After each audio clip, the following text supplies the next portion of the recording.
Hello friend, আসসালামু আলাইকুম।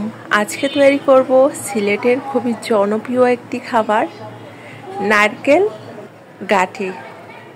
এটা অবশ্যই আপনারা অনেকেই চিনেন, আবার অনেকেই চিনেন না।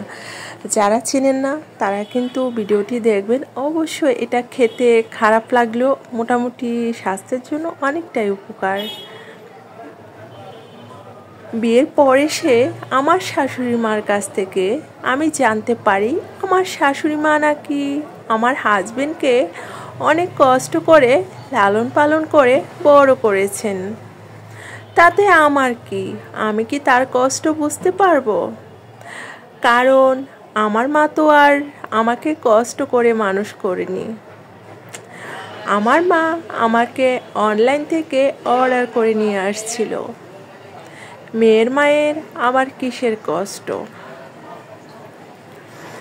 এই সমাজের মানুষগুলো, আপনি যখন একটু ভালো চলবেন তখন দেখবেন আপনাকে হিংসা করার মানুষের কোনো অভাব থাকবে না।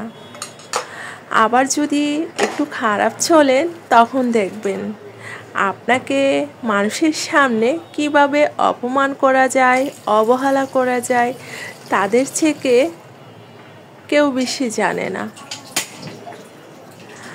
আচ্ছা, বলতে পারেন মানুষ কেন এরকমটা করে? আপনি যদি আপনার স্বামীর সাথে ভালো থাকেন, ভালো পড়েন, তাহলে শাশুড়ি মাগুলো বলবে ছেলে বউর কথা শুনে। আমার একটা প্রশ্ন, আমার শ্বশুর তো এখন বৃদ্ধ হয়ে গেছেন, তাই না? আমার শ্বশুর কেন এখনো আমার শাশুড়ির কথা শোনেন? দেখেন, নিজের তরকারিতে লবণ ঠিকই দেওয়া যায়, পরের তরকারিতে লবণ দিতে গেলে একটু বেশি পড়ে যায়, তাই না? আমরা যখন নিজের তরকারিতে লবণ দেই পরিমাণ মতো দেই, যে খাবারটা নষ্ট হয়ে যাবে না তো লবণ বেশি পড়লে। আর যখন অন্যের তরকারিতে লবণ দেই একটু বেশি করে দেই, খেতে পারলে পারবে, না